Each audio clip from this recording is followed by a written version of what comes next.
Welcome to Elevate Your English. Where confidence meets communication. You open your mouth to speak English, and nothing comes out.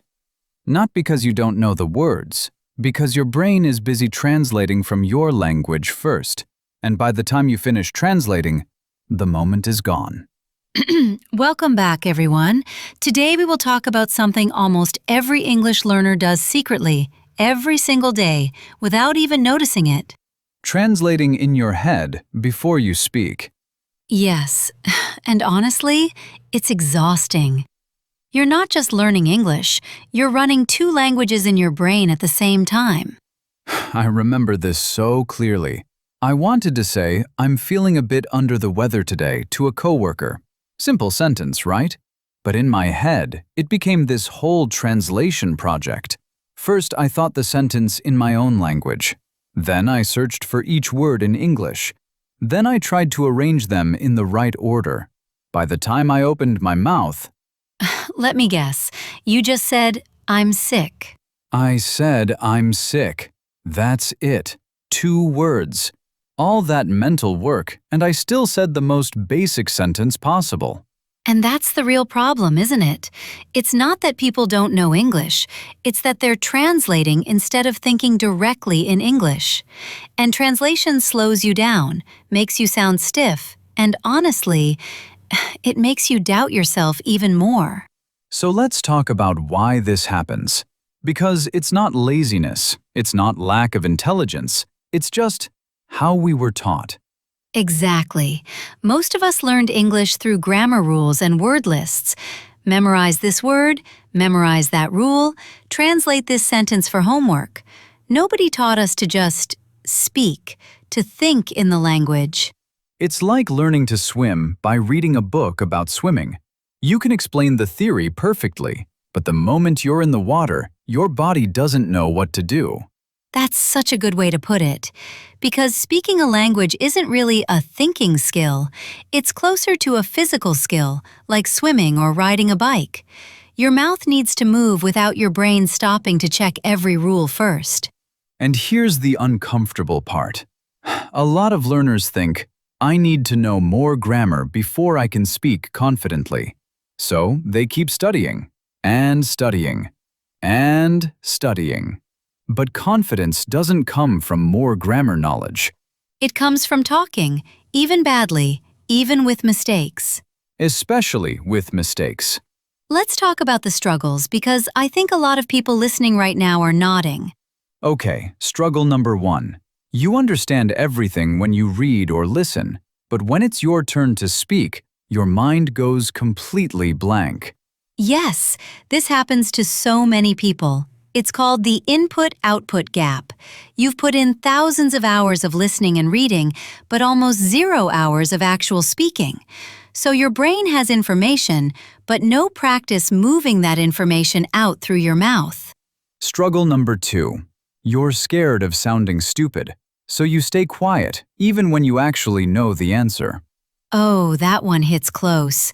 I used to sit in meetings, know exactly what I wanted to say, and just stay silent, because I was scared my sentence would come out wrong and someone would notice.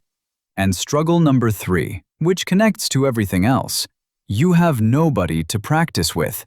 Your friends speak your language. Your family speaks your language. So English stays trapped inside textbooks and apps, and it never actually leaves your mouth. Right. And that's actually where things start to change.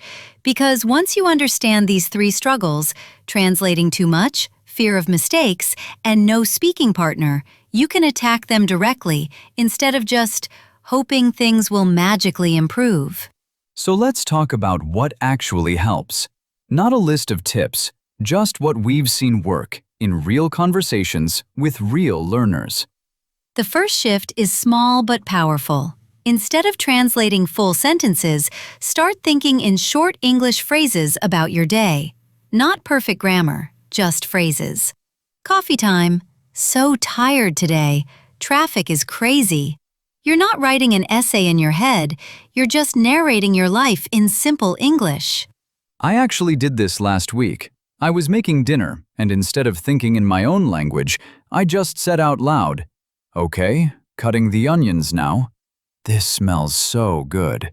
Nobody was listening. It felt silly at first, but after a few days, those phrases started coming out naturally, without any translation step at all. That's the whole point.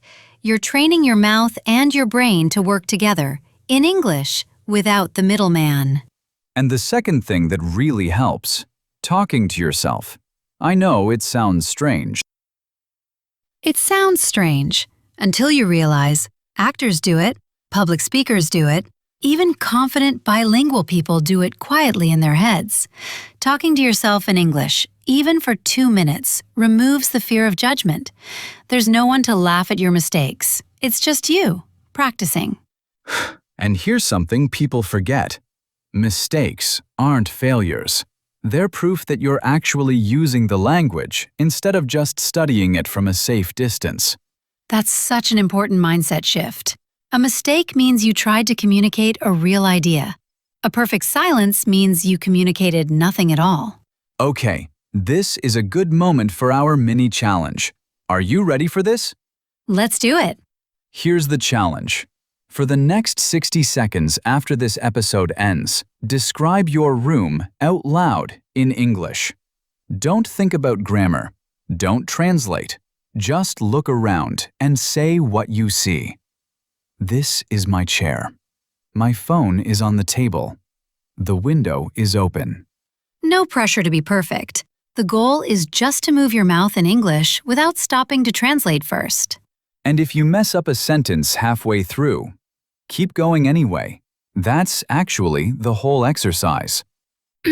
All right, let's do a quick recap before we move to vocabulary. We talked about how translating in your head slows down your speaking and makes you sound less natural. We talked about the 3 big struggles: going blank when it's your turn to talk, fear of sounding wrong, and not having anyone to practice with. And we talked about 2 simple habits: narrating your day in short English phrases and talking to yourself without any pressure to be perfect. Small habits, repeated daily. That's really the whole secret. Now, let's move into today's vocabulary section. 5 words, real meanings, real example sentences, and a question for you to practice speaking out loud. Word number 1, hesitate. It means to pause because you feel unsure or nervous before doing something. Example, she hesitated before answering the question in English. Practice question, what's something you hesitate to say in English, even when you know the words? Word number 2, fluent. It means being able to speak smoothly and naturally, without long pauses or heavy translation. Example, he's not perfect, but he's fluent enough to have a real conversation. Practice question, what would fluent English feel like in your daily life? Word number 3, overwhelmed. It means feeling like there's too much to handle at once. Example, I felt overwhelmed trying to remember every grammar rule while speaking. Practice question, when do you feel most overwhelmed while learning English? Word number 4, instinct. It means doing something automatically without thinking it through step by step. Example, after enough practice, replying in English becomes an instinct. Practice question, is there any part of English that already feels instinctive to you? And word number 5, reflect.